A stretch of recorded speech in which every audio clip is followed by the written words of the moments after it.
Cálculo de la probabilidad exacta de Fisher.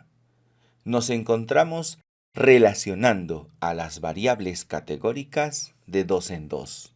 Y en esta ocasión, ambas variables participantes son fijas. Eso quiere decir que su distribución es conocida desde antes de la recolección de datos. En esta ocasión, vamos a desarrollar una prueba de hipótesis a una sola cola. Y para ello debemos recordar que tenemos dos opciones.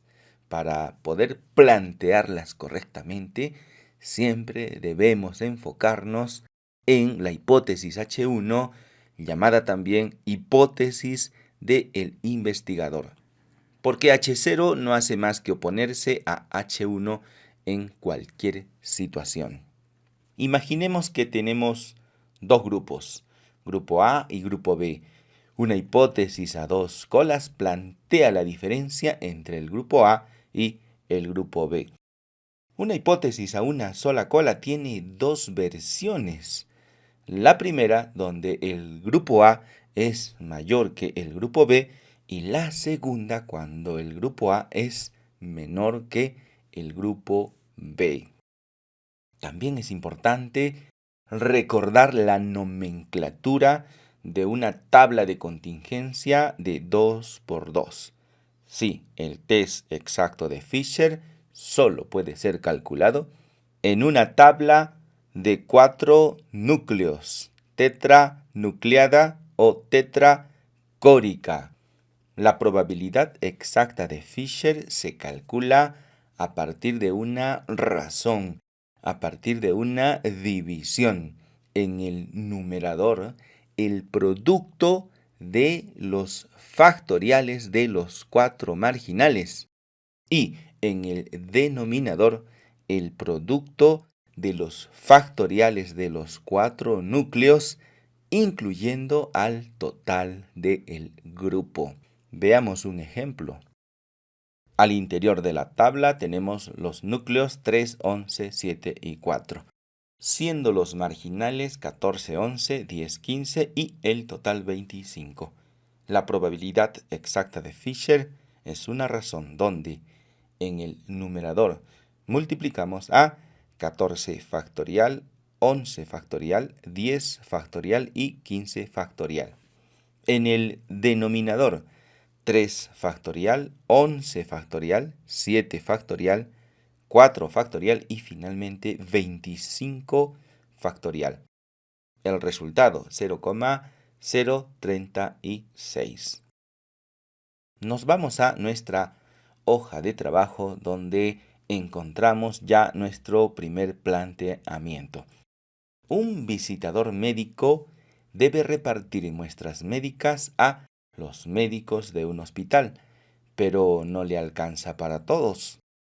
En tal situación debiera repartir las muestras médicas de manera aleatoria, siendo que se repartió como se muestra en la tabla.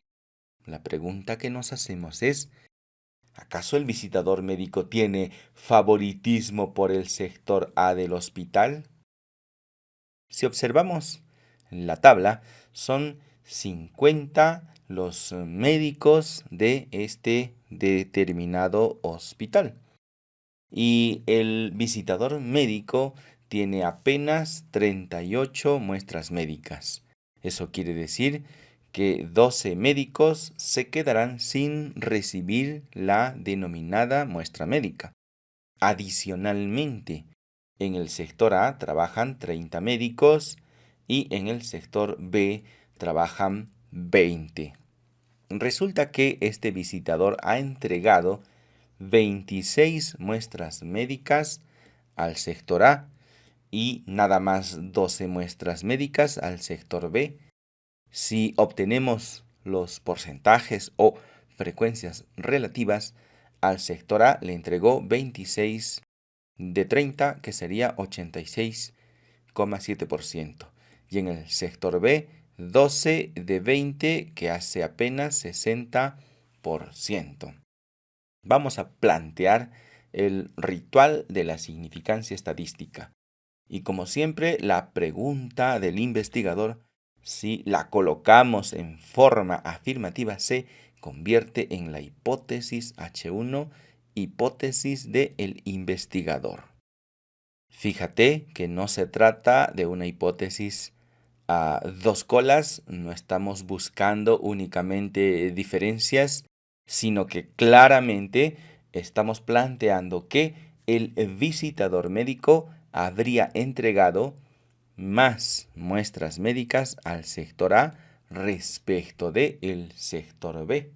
Y claro, como la hipótesis nula no hace más que oponerse a la hipótesis del investigador, simplemente le agregamos la palabra no. Y esto podría representar la palabra clave para efectos de la hipótesis. ¿Que se puede escribir de otra manera? Por supuesto que sí, pero eso corresponde ya al estilo literario. Nivel de significancia 5%, que en cifras decimales sería 0,05, y la prueba estadística, el test exacto de Fisher. Necesitamos el valor de P. Vamos a ver cómo se calcula. Esta hoja de cálculo viene con tu hoja de trabajo y no es necesario que tú realices lo que vamos a hacer aquí, pero lo puedes utilizar para realizar algunos razonamientos como el siguiente. Tenemos nuestra tabla de contingencia con los datos suministrados para el ejercicio. ¿Cómo se calcula la probabilidad exacta de Fisher? Pues ya conocemos el algoritmo, nada más necesitamos los valores factoriales. El factorial para cada uno de los núcleos, también para los marginales y finalmente para el total. Por lo tanto, en la segunda tabla hemos escrito precisamente eso. El factorial para nuestro primer núcleo, factorial para el segundo, factorial para el tercero, factorial para el cuarto. Y lo mismo para nuestros marginales, factorial para el primero, segundo, tercero y cuarto, así como el factorial para el total. Ya ves que cuando haces doble clic se activa un cuadro en la tabla número 1. Y a partir de estos resultados podemos calcular el valor de la probabilidad con el cociente que ya conocemos que se expresa en el algoritmo de la parte inferior. Tú lo puedes escribir, por supuesto, pero también tienes esta hoja de cálculo. Si se reparten 26 muestras médicas para el sector A, entonces por defecto quedarían 12 para el sector B, porque el visitador nada más tiene 38. Es lógico que siempre 12 se quedarán sin muestra médica, no importa de qué sector del hospital se trate. Por eso decimos que este marginal es fijo, porque siempre va a terminar 38-12, porque el visitador médico nada más tiene 38 muestras médicas. Veamos ahora los marginales en horizontal. Son 30 trabajadores en el sector A y 20 trabajadores en el sector B. Eso no va a cambiar después del estudio. Eso se conoce antes de ejecutar el trabajo de investigación y por eso también se le denomina marginal fijo. Así que en este ejercicio ambos marginales están fijos y lo único que podría cambiar es la casilla que estamos analizando. Podrían ser 27, en cuyo caso para el sector B nada más quedarían 11. Podría ser 28, ¿qué te parece? 29, tal vez 30, y alguien dirá, ¿por qué no 31? Y no, 31 no, porque aparece un número negativo. Así que el máximo valor sería 30. Y por eso lo hemos anotado aquí en la parte inferior. Ahora veamos cuál sería el mínimo valor. ¿Recuerdas que estaba en 26? Podría ser 25, tal vez te gusta 24, también podría ser 23, quizás 22, 21. También podríamos elegir el 20. Fíjate cómo se reduce la casilla número 4 si le ponemos 19. Todas las casillas cambian a razón de la primera casilla, son dependientes de la primera casilla, así que nada más la primera es libre de cambiar, las otras no. Por eso se le llama un grado de libertad, porque solo una casilla es libre. Y 18 sería el mínimo porque aquí ya tenemos 0. Si le pones 17, pues no se acepta porque tenemos -1. Así que lo mínimo para este ejercicio sería 18, por eso lo anoté aquí en la parte inferior. Entonces, ¿cuál es la probabilidad de que esta distribución ocurra? Si aplicamos el algoritmo sería 0,0007. Aquí tenemos 4 cifras decimales. Vamos a hacerle aparecer una. ¿Qué pasaría si fuera 19? Entonces tenemos 0,009, que ya lo anotamos aquí. ¿Qué pasaría si fuera 20? 0,0470, aquí lo tenemos. 21, 0,1344 con 22, 0,2336 con 23, 0,2600 con 24, 0,1896 con 25, 0,0910, que ya lo hemos anotado, y con 26, que es el dato real, 0,0284. Y ahora, ¿qué te parece si creamos una gráfica con estos datos? Obtendríamos lo siguiente. Probabilidad para que sea 18, 19, 20 y hasta el número 30 que dijimos era el máximo. Los datos los tenemos aquí al costado derecho. No existe la probabilidad de que sea 18,5 porque el número de muestras médicas que entrega este visitador es una variable discreta. No existe la probabilidad de que la primera casilla sea 19,3, 19,7. Esto no es una probabilidad continua, esto es una probabilidad discreta.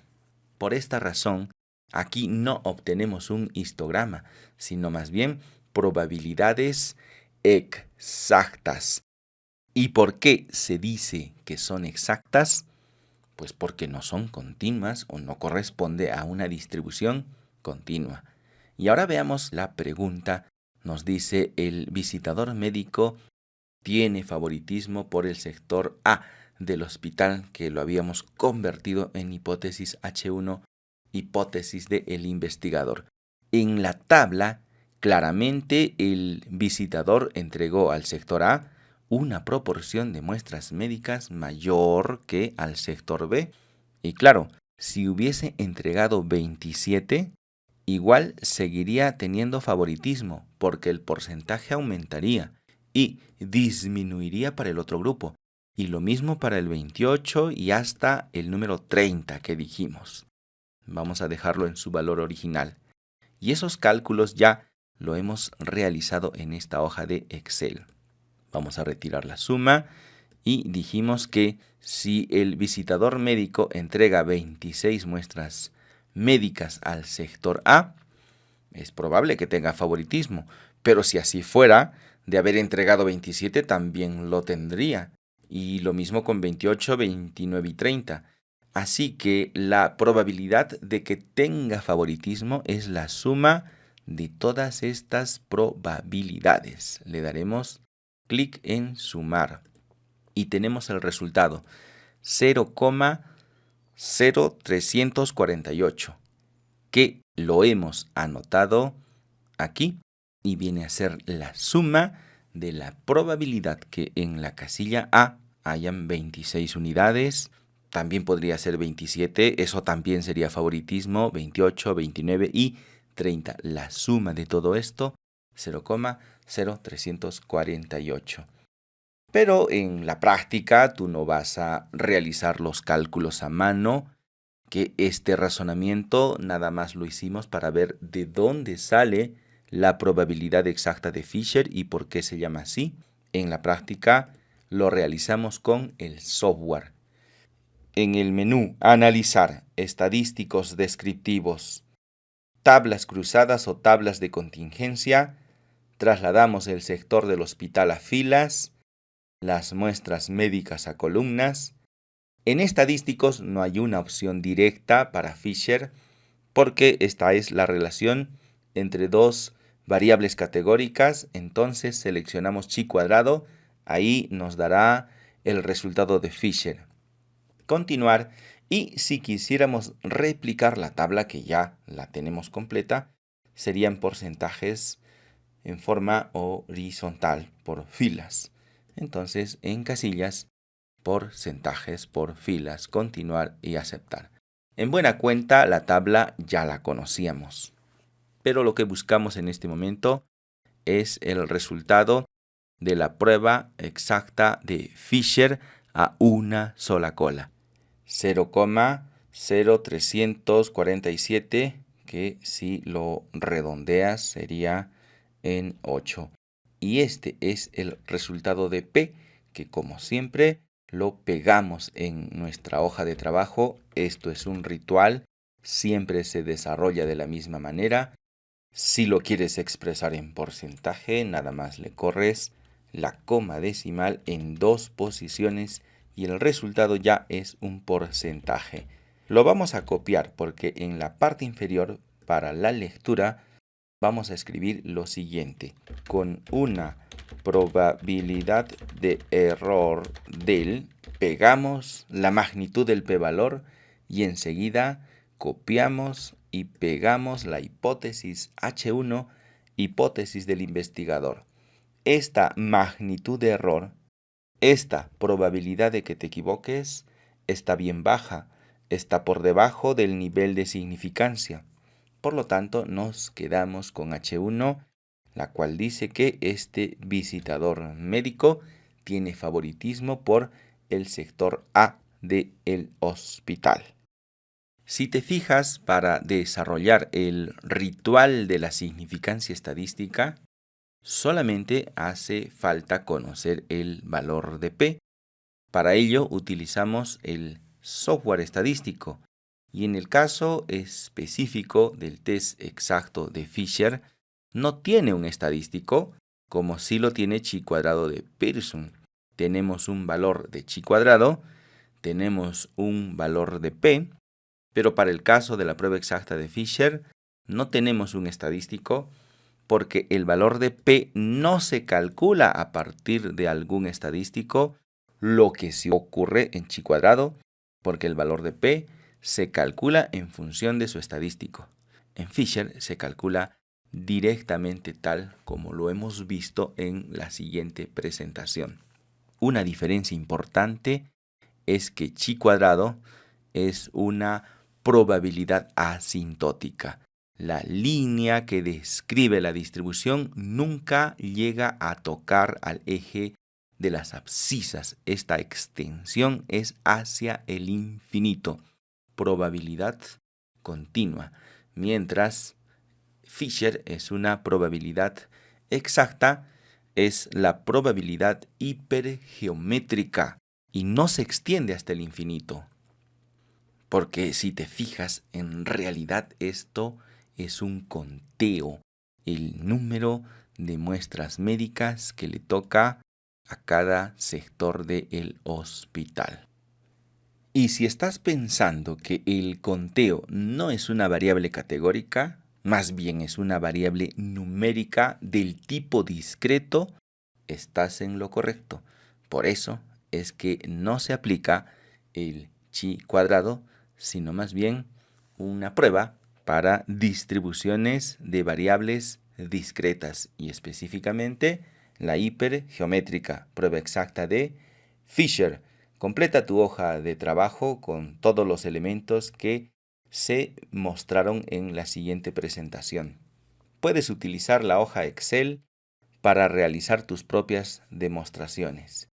Y finalmente le darás clic en guardar porque el producto del día de hoy es el archivo datos12.doc.